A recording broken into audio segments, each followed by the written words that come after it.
Hello and welcome to my Trek videos. This video focuses on concentration of effect, which means that your pictures need to have a focus, and I'm going to show you how that can be achieved. Concentration of effect means concentrating relatively small dynamic areas of light and color and busy areas at certain strategic points in your picture. And now, without further delay, I'm going to begin. I'm going to do a quick rough sketch here, and within this picture area I'm going to indicate some shapes, as you can see. Where do you think the eye of the viewer goes?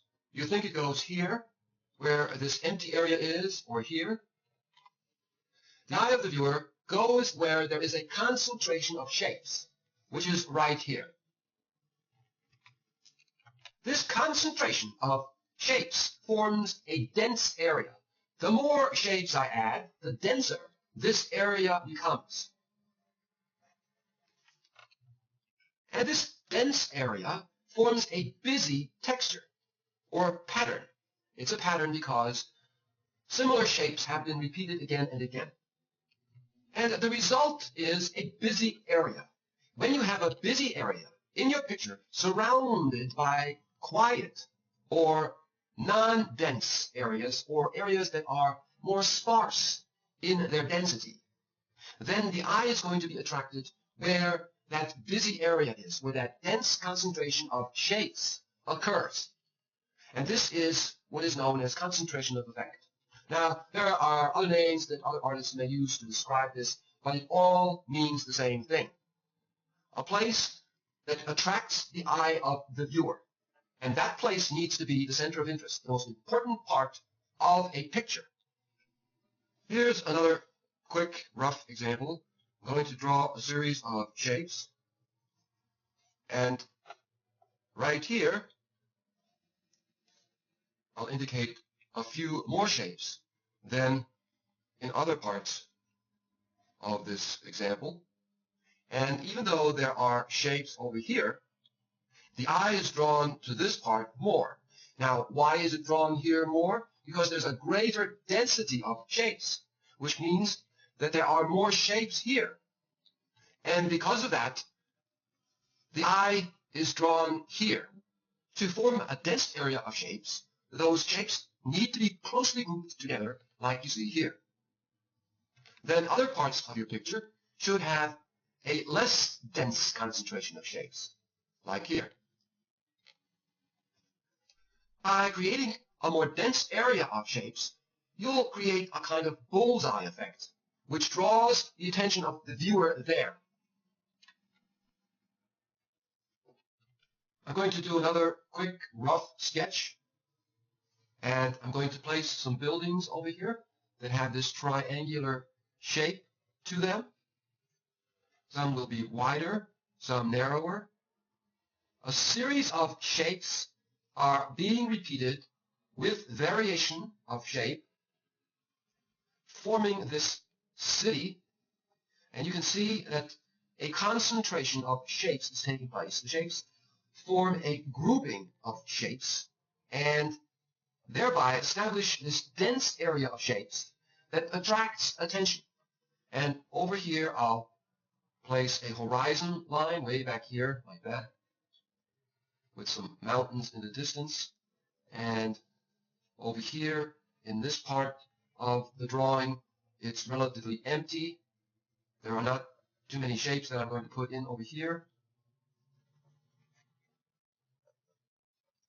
I'm going to bring in the colors palette and the mixer as well. I think I'm going to mix up a color for the sky, and that's a little too dark. I'm going to lighten that a bit, something like that maybe, and I'll pick that color up. Just a quick indication of the sky. It's going to be a warm color picture. So I'm using colors on the warm side of the color wheel. If you're familiar with the color wheel, then you'll know what I'm talking about. If not, then you might want to check out my video on color. It'll show you everything you need to know about using the color wheel to come up with color schemes.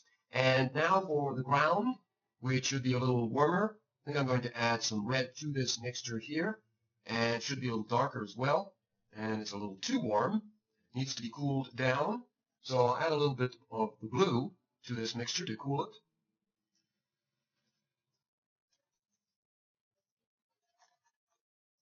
I'll have to get this mixer out of the way and the colors palette as well. And I'll add a lighter, cooler, grayer color to the upper part of the land area that is further back in the distance. Something like that. I'll just cover up the buildings for now.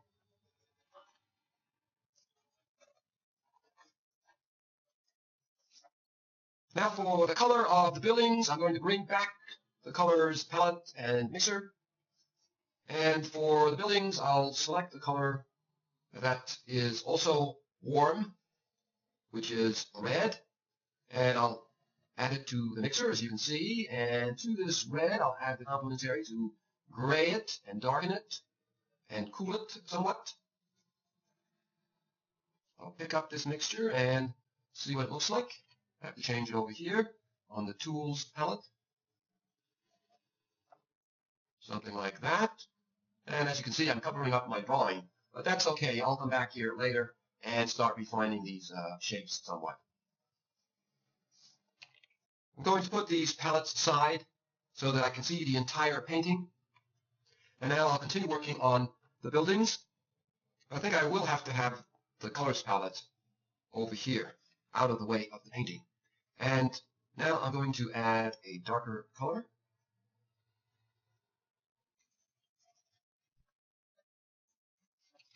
I have to darken it a little more for the shadow.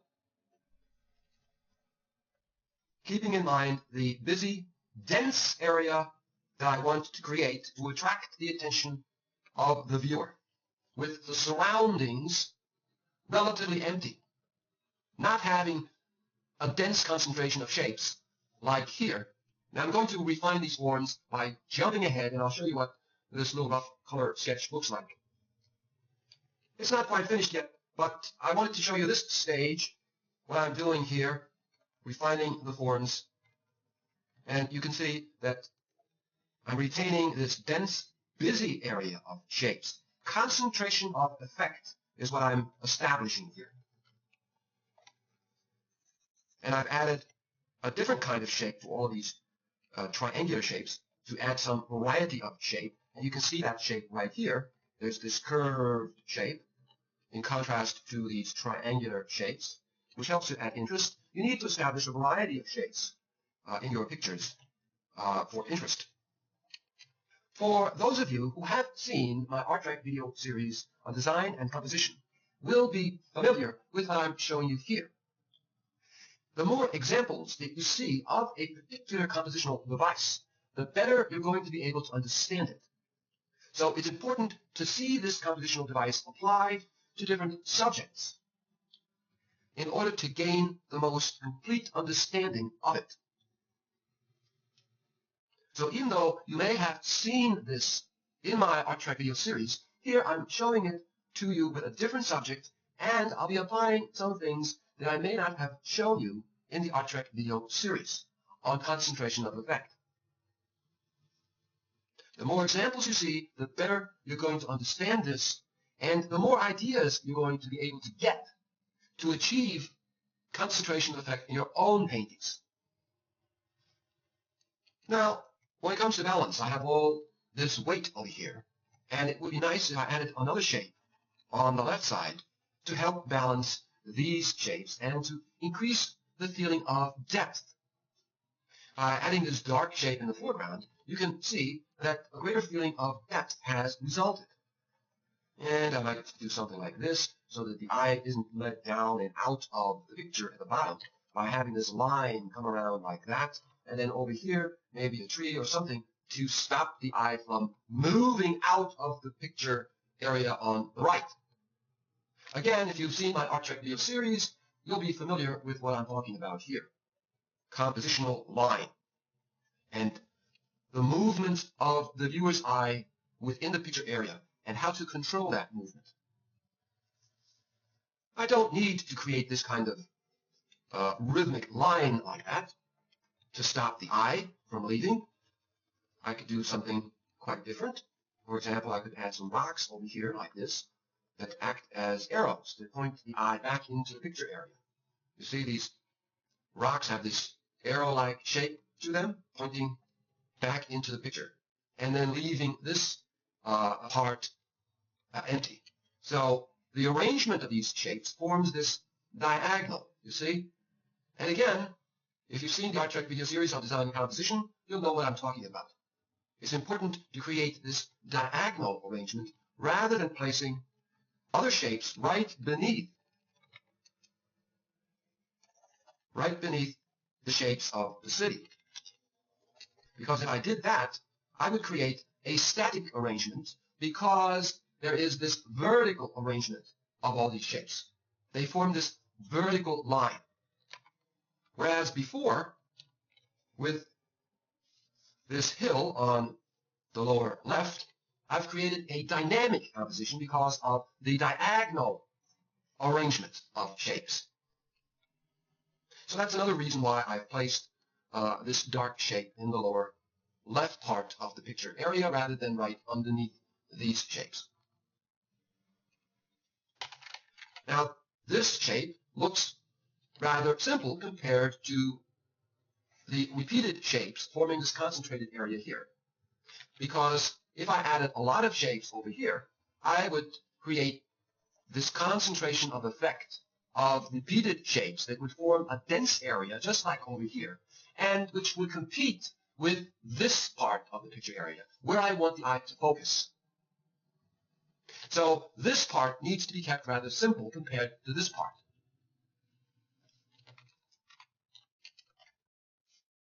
What I could do is maybe add a little figure here.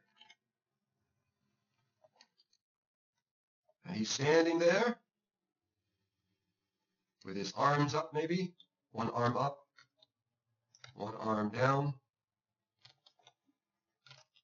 And this draws your eye to the figure, and the figure looking in the direction of the city leads your eye to the city.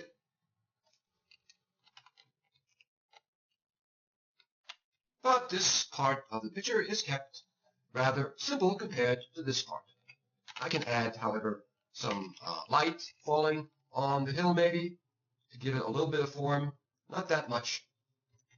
Keep it more flat looking. Flat, abstract shapes have a greater impact than shapes that contain a lot of detail. They seem to have more punch because of their simplicity, their boldness. I carried this rough sketch a little further, as you can see, and refined the forms somewhat, but it's still a rough sketch. I'm not interested in doing a finished painting here. I'm just trying to demonstrate to you what concentration of effect looks like. Now that I've shown you how concentration of effect can be achieved by grouping together shapes and forms to form dense areas, like you see here with the city, there are additional things that can be done to also create a concentration of effect, which means that the viewer's attention is going to be concentrated where you want it to be. Create a kind of bullseye of density of shapes that draws the eye there. And that can only be done by keeping the surroundings simple, like I did here. Quiet areas where there aren't these kind of density of shapes, where a lot of shapes occur creating a dense area. Only have that density of shapes where you want the attention drawn to. You could have a few dense areas, but they shouldn't be as dense as the main area, the center of interest, which of course in this sketch is this city. Don't have the surroundings compete for attention by giving them the same number of shapes, forming an equally dense area of shapes. there should exist a balance between quiet and more busy areas created by this concentration of dense areas of shapes. This is a rather busy area because of this repetition of shapes creating this more busy pattern. It's a kind of jittery pattern. A lot of activity going on, drawing your attention here. Here's another dense area of shapes that I created to show you that in a case like this dense area competes with this dense area. You don't get that kind of bullseye effect that I'm talking about because this other dense area over here draws too much attention to itself. If you need another dense area, then you need to simplify that. I could come in here and eliminate some of these details, some of these smaller shapes, and maybe reduce the number of shapes, also simplifying this dense area, making it less dense than this area, so it doesn't compete with the main density of shapes right here, the most important part of the painting. So you see, you can have other areas that have a density of shapes, but keep those other areas more simple compared to the main area, which is the center of interest. Here's the other version again, and as you can see, this is much more effective because the surroundings have been kept simple. Now there are other ways besides grouping together a series of shapes to form a dense, busy area that will enable you to draw the attention of the viewer to where you want it to go. And I'll add those other things to this rough sketch. I think I'm going to move this colors palette out of the way so that I can see the entire screen. And now I'll add something to the city that is another way of drawing attention to where you want that attention directed to. By having the strongest light fall on certain forms where that light is stronger than the light on other forms, you can concentrate the attention of the viewer there. So as you can see, the strongest light is found right here on these buildings, especially on this building. So the attention is drawn to this building more than to any other building here. And this is another way to direct the attention of the viewer where you want it to go by placing the strongest light on that part of the subject where you want the attention to be directed to. Concentration of effect is lost if I add the same light value to the other buildings, as you can see. Now the attention isn't drawn to that big building as much as it was before I added those light values to the other buildings. I could add some other smaller lights, but these lights shouldn't be as bright as the light on the main building. They have to be kept under control. Something like that, with the brightest light occurring on the center of interest in this city, which is this big building. But if I remove those secondary lights, you can see that there is a stronger concentration of effect that occurs without these other secondary lights. I added this little white highlight to increase the intensity of the light here, and you can see that the eye is drawn instinctively to that part of a picture where there is the most light and the strongest light. The area of greatest interest and activity should also have the greatest concentration of light. Now, in addition, it's the values that can also help to concentrate attention where you want that attention to be drawn to, which means that the greatest number of tones or values should be within the area where you want the attention to be directed to. And in my picture, of course, it's the city. So the city will have the greatest number of different values compared to the surroundings, which will have a fewer number of values. I've added additional values to the city. I've added the dark that you see here and here and here, and then there are the lighter values, these values here, and then in the shadow there's a lighter value, and then there's a darker value in the shadow as well. So there are these variety of different values. There's a halftone, a middle value here, and then a light value where the light strikes the building. So there's a greater number of different kinds of values in the city than you find in this part of the painting, for example. You see a darker value here, a lighter value here. There aren't that many different values like here. The surroundings are kept simple. Here you can see that there aren't that many different values. There's a lighter value here, and then, of course, the darker value here. So it's mostly a silhouette. And because of the greater number of different values found here, this is where a concentration of effect occurs that draws the attention of the viewer here, more so than in the other parts where there are a fewer number of different values.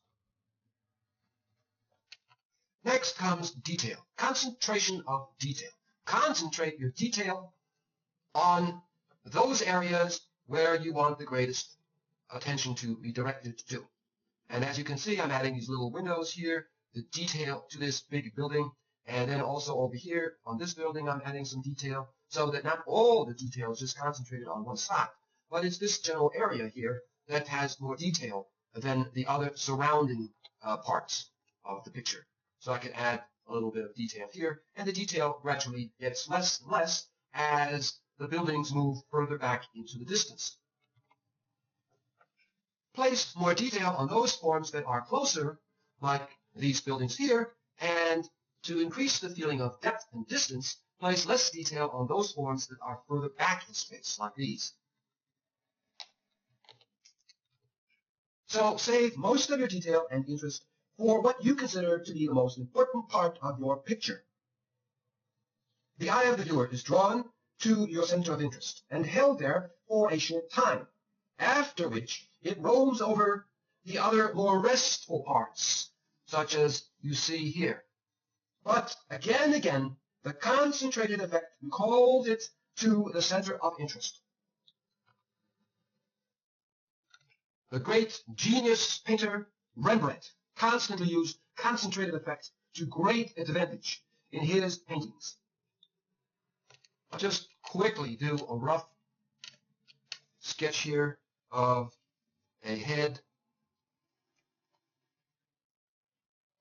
just to show you what Rembrandt did.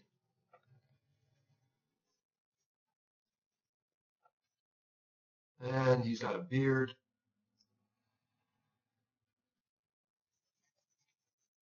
The right side is in shadow. His hairline coming down like that. The ear is always placed way back.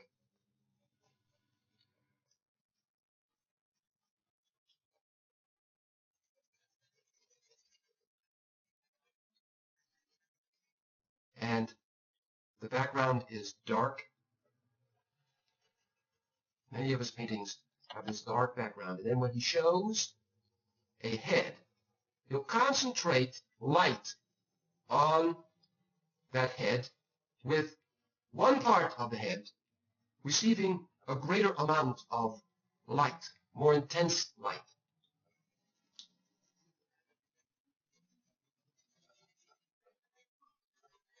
I'm going to skip ahead because it's going to take a little too long if I show you everything that I'm going to be doing here. So here's a rough sketch of a head, and I'm going to show you how you can concentrate attention within a head, just the way Rembrandt did. And what he would do is he would concentrate the attention on one particular part of a head by making the other parts a little darker in value, something like this maybe. And then the attention would be drawn, let's say, for example, to the forehead, right here, because that is where the strongest light is going to fall on the head, reducing the value of the other parts of the head, but keeping a strong contrast of light and dark at the forehead.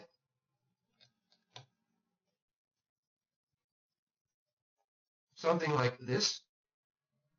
It's subtle, but you can see that the strongest light is occurring here at the forehead.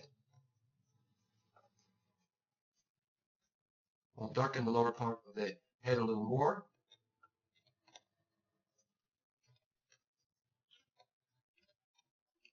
I'll exaggerate the effect a little bit by darkening the head more than it actually would be darkened. Something like that, so that you can more clearly see the lightest light falling on the forehead here. If I added other lights on other parts of the head like this, there would be a competition between all the lights, as you can see. And the concentration of effect would be lost. And the result is a spottiness of lights on the head. The eye jumps around from one to the other and doesn't know where to rest. I'm going to darken this top part of the ear. It's a little too light, something like that, so that the eye isn't attracted to the ear as much as to the head right here. And if you notice, this light down here is a little darker than the light found here. If I made this light as the light on the head, then too much attention would be drawn to this part of the portrait. The eye would be distracted from looking at the head because of this stronger light value here. So therefore, that light value is made a little darker. It's still a light value, but not as light as the light value on the head.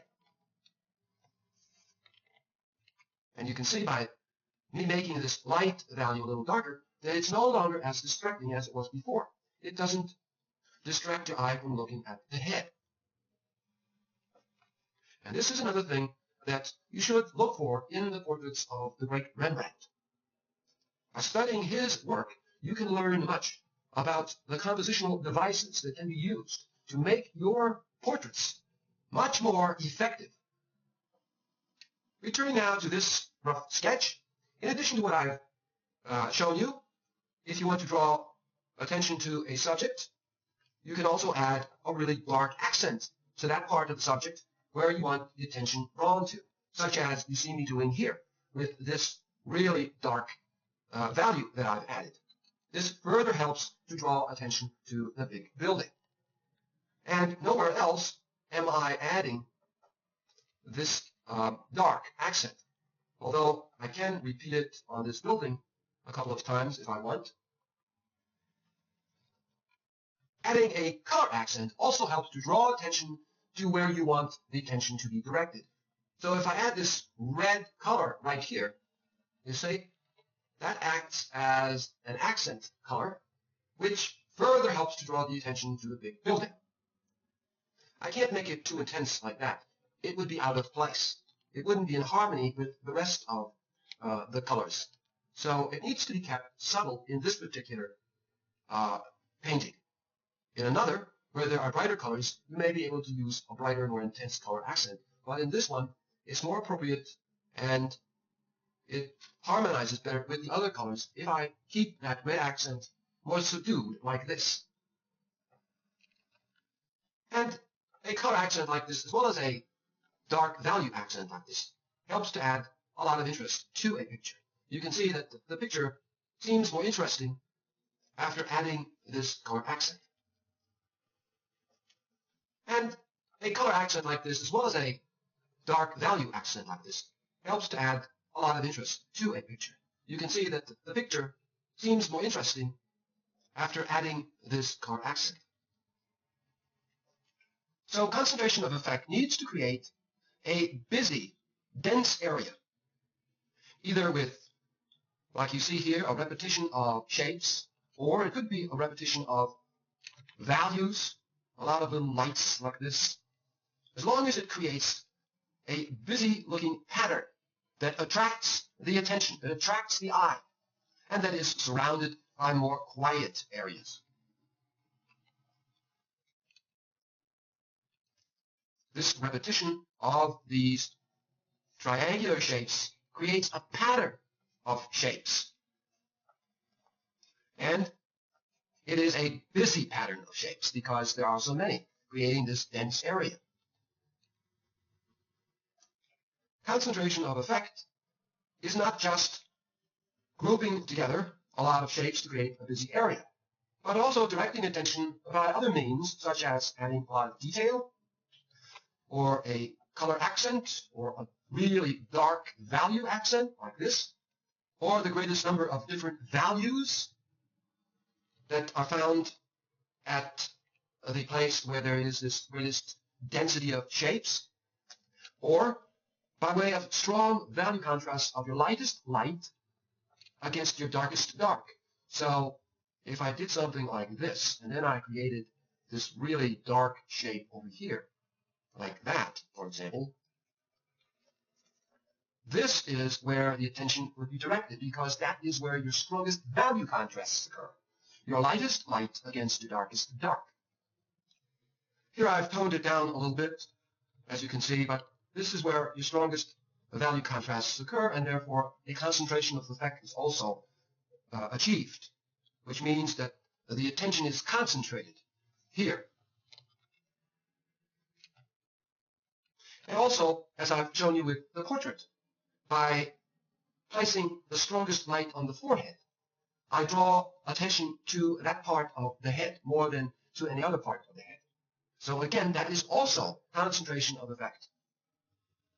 So as you can see, concentration of effect covers many different things, not just creating a dense area of shapes. So now you know how to create concentration of effect. And if you understood this and are able to apply it to your own paintings, you'll see a tremendous difference in your paintings.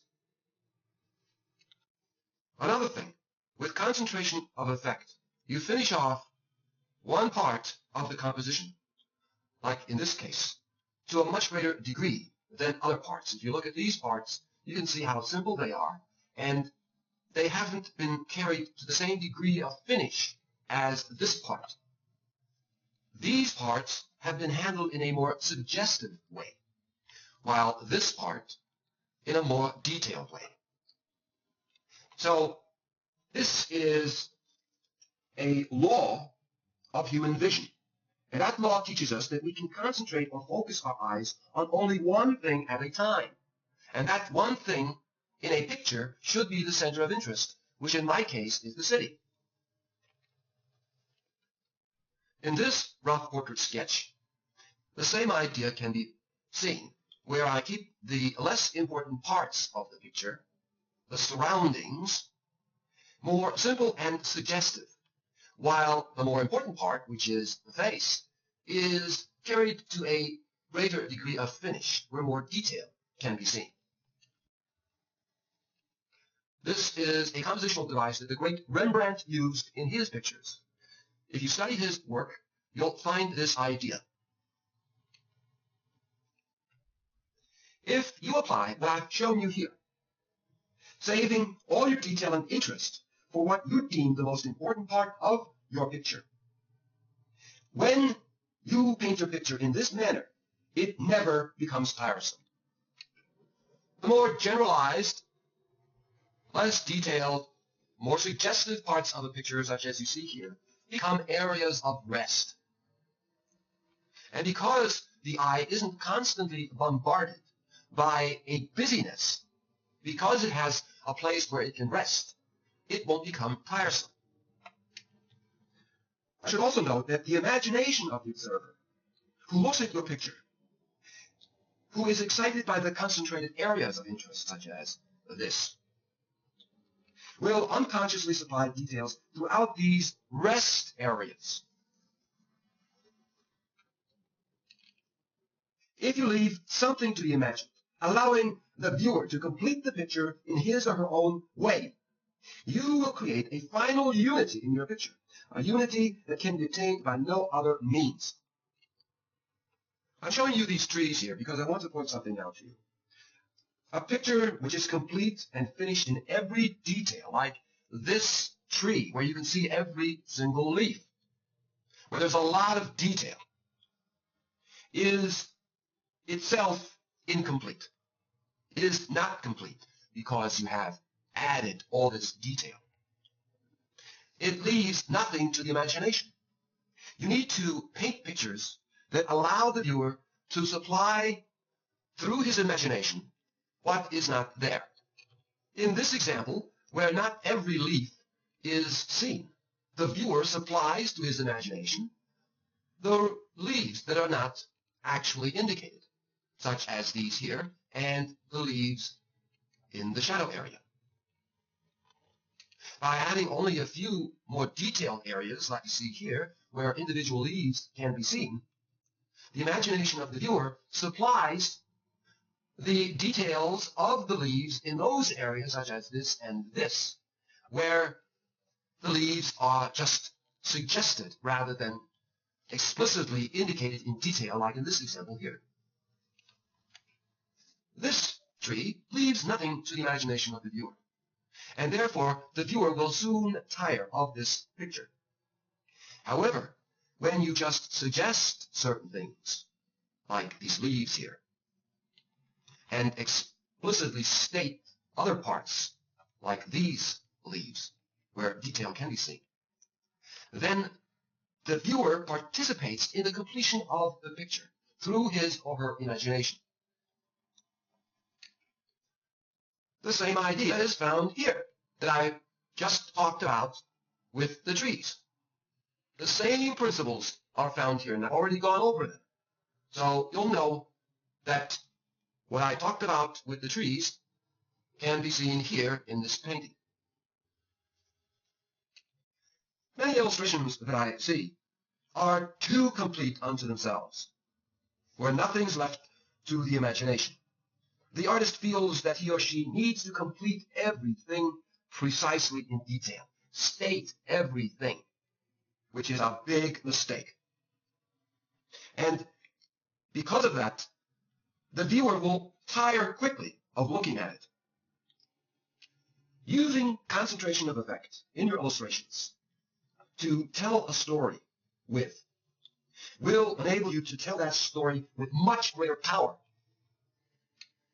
So it's very important that you master this technique. Study this video, make sure you thoroughly understand it, and then apply it to your own paintings. And you'll see what a tremendous difference it's going to make in your work. It is only the artist that is hungry for knowledge and understanding of art, that looks for every scrap of knowledge that he or she can acquire, no matter what the source, no matter what they have to put up with to acquire this knowledge. It's only that kind of person that will gain the knowledge and understanding of art needed to become a real artist and to create paintings that communicate with power